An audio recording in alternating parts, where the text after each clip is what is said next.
I'm Di. Welcome to my channel today, Sister Chick's Quilting. I'm also the quilting chick. You know, this has just been a crazy week and I haven't gotten as much done as I would have liked to. However, I have a really good friend whose kids they're like nieces and nephews to me. And their little girl, she's not so little anymore, but I like to say little, is having a baby, and they live in Hawaii and are doing their nursery in surfers and ocean theme. I was so excited. I knew exactly what I wanted to do for this little guy. I ran down to my local quilting shop here in Emmett, Maggie's on Main, because I saw that she had Riptide by, it's a Riley Blake line. That's what's on the wall behind me. This is the panel that comes with Riptide. We've got these really cool sharks, a stingray, and shark teeth. This panel is so you can make shark pillows. Well, I'm gonna do something different with them. In fact, it's kind of cool because the sharks are the same on the front as they are on the back. And I'm going to applique them onto a baby quilt made from the Riptide fabric. I bought a jelly roll. And then I'm also going to use the two that I don't applique, and we're gonna make pillows. I'll put Cuddle on the back. Let me show you the fabric because I think it's darling. You're gonna love it. Well, this is the Riptide jelly roll. I have it all laid out, and there's little fishies, sharks on it to match the pillow, of course. But look at this. I love these pieces here. These are ocean waves. That just speaks to me. Blue and green are so yummy. There's shark teeth on it, stripes. It's in blues and greens and aquas, kind of aquas. We'll call it seafoam green. I'm going to make just a strip jelly roll. I'll show you how easy it is to do this with a jelly roll. And I'm going to use every one of these. And then I'm going to border it with this fabric. It's got the surfers in it, and her husband is a surfer, so I think that will be fun. And this will be my binding. It's the shark teeth. I'm pretty excited about it. Now, I have a question for all of you. I was at the fabric store yesterday. Of course, because it's a baby quilt, I want to back it in Shannon brand Cuddle. And I bought this because it matches the shark. But I'm not so in love with it for the backing. I'm hoping I don't have to buy another piece for the backing. Kind of think I want more of a seafoam green. In the comments below, I would love it if you would say, go ahead with what you have, or order some Cuddle for the other backing for the baby as well. So this is what it looks like next to the border. Let me know what you think in the comments below. Well, let's get sewing. When you work with a jelly roll and you have the entire line of fabric, you have different values, obviously. And I've separated them in what I consider my darks, my mediums, and then my lights in the middle. And what I'm going to do is take a light strip, and I'm going to put a dark strip next to it. And I'm going to put them in piles like this. And then I'm going to do a medium strip. And I think I'll just put the green stripe with this. So then once I get everything separated in my piles of 3, I'm going to sew the jelly rolls together 3 at a time. And then I will sew the strip sets of 3 together to form the quilt. This should be a super fast and easy quilt. It's going to be like starting at the top, going all the way to the bottom like that. And then we're just going to border it. And it comes out perfect for a little baby quilt. All right, so let me go ahead and sort these out. I just laid them opposite like this. So I have my piles ready. And now I'm ready to stitch them together. Now, not every bolt of fabric is going to be exactly the same in length. So I am going to sew these all, and I'm not going to cut off my selvages just yet, by the way. I'll do that after when I trim it up. But I'm going to start at the selvage, and I'm going to sew, can you see that? So this white part matches the white part, and I'm going to sew right on that line and I'm just going to sew it at a 1/4 inch stitch and sew all the way to the end. So as you can see, the dark piece is longer than the medium piece, and I'm just going to go ahead and fix that at the end. We'll trim them all the same. These sharks look like they might be a little directional, so I'm going to have to make sure that I pay attention to the direction. We'll put the medium in the middle. And I'm just going to get all of these sewn up. What I want to do is get this pile of sets of 3 sewn together. I have my pile of sets of 3 all ready to go, and I'm going to press them. It's going to be a long process because there's a lot of pressing to do. I've got the whole jelly roll sewn together. So first I'm setting the seams on this one, and you just set the seam, you give it a quick press, and it lays flatter. It looks a little nicer. Then I'm just going to press them all the same way. Here I'm going to put a little pressing spray on them because a good press job on a quilt is the best thing. It makes your quilt look so nice. So I'm going to continue with this until every one of my strip sets are pressed that way. I finished sewing all of my strips together, but I decided not to use all of the strips. There were 42 in the jelly roll, and I used 29 of them. And at 29 strips, of course it gives me the measurement. It's the width of the fabric is 42 inches, and then it's 58 inches tall. I think that's a good size for this quilt, but let me show you what I want to do with it. Do you remember the panel? I thought that was so cute. Well, I decided to applique those panel pieces on, and I'm going to show you how I applique them. Let's look at the back of this. See, it's covered with interfacing. I just have the little tail pinned on, but this is the stingray, and I'm just kind of guessing.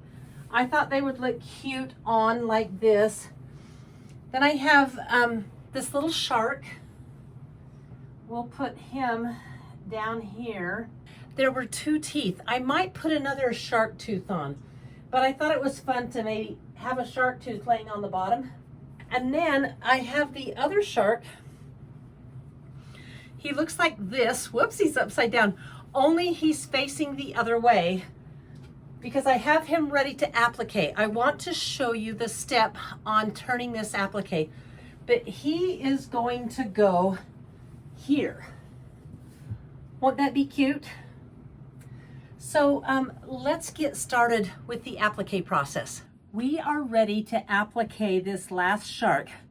Let me tell you about the method I use. It's a turned interfacing method, and it's been around forever.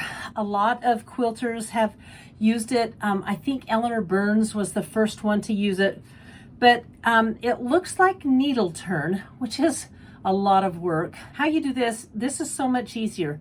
So it's a non-iron-on, non-fusible sew-in interfacing. And this is about a medium weight.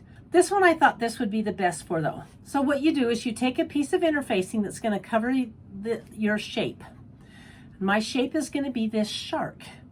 You put the shark facing right side up, and then you lay your interfacing on it. And let's go ahead and pin it down. Then I'm going to take it to the machine, and I'm going to sew right on the edge. Now you can pretty well very easily see this blue shark through the interfacing, and so there's your edge.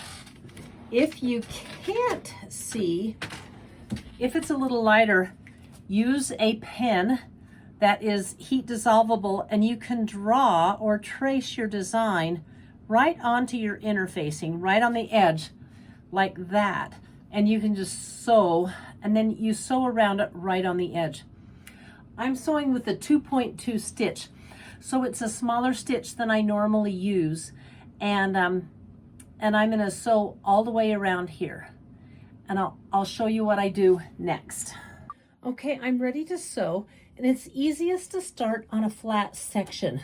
So I'm going to line my needle up right here on this line and just start sewing. And when I finish my sewing all the way around the shark, I'm just going to overstitch, okay? So let me finish the shark.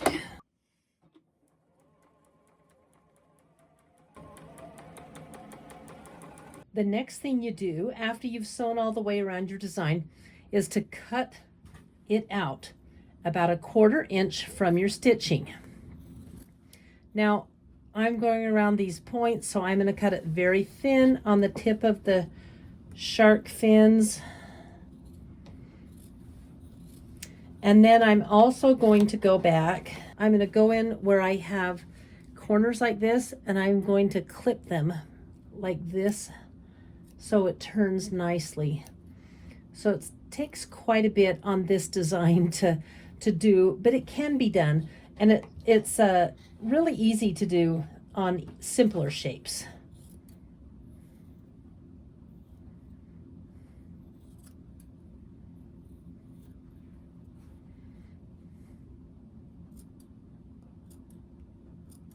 This is the fun part and where the magic begins. So I'm going to separate the interfacing from the fabric like that, making sure I don't cut my fabric. And I'm just going to cut a little slit in it, and then I'm going to use that slit to cut a big X so I can turn it. And then you just start turning it, turning the whole fish to the outside. And you can use a fancy turning tool. One of my favorite turning tools is my screwdriver that goes with my machine. So see, the shape is starting to poke out because we're turning all the fins out. And then let's get that difficult tail turned out. We're gonna have to work at the tail a little bit. I just may be a little lazy and cut a little bit more, because you don't really need the interfacing for anything other than to give the edge of the design some stabilization. When I'm doing this, I'm very careful to push very gently, and I only want to push on the fabric, not the interfacing. I might tear the interfacing. So see, there's one of my tails turned out.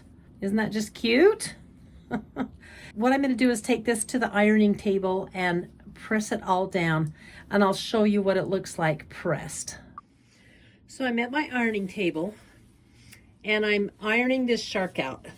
Remember how I showed you how much I cut the shark's tail? Just turn it. It's easier. I used my little screwdriver, putting it on. You see how I'm doing that? I'm just laying it on the fabric side, not on the interfacing side, to push that out. And then I'm just going to press this down.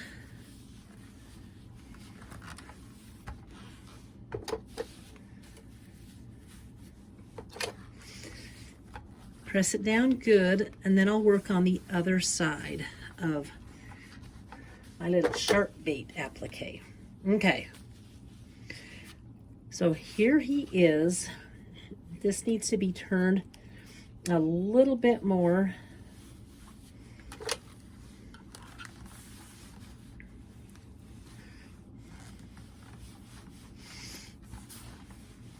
Let's put this one on the quilt and see how it looks. Well, here's my applique, and just so I can see how it looks, I think I want him to be kind of diving down like so. Let's go to the machine and I'll show you how I applique these on now. There's a couple of ways you could stitch this down. You can hand stitch it down, or I'm just going to machine stitch it down, which is good because it's going to be a baby quilt. We'll get lots of washing and lots of wear. I'm using a tiny zigzag, and I'm where it's light blue, I'm going to use a light blue thread. All right, so let's see how I do on this. I've got it set to my smallest stitch on my zigzag. not bad. So you can see my stitch right here. I'm going to switch threads to one that's more blue and not so dark blue.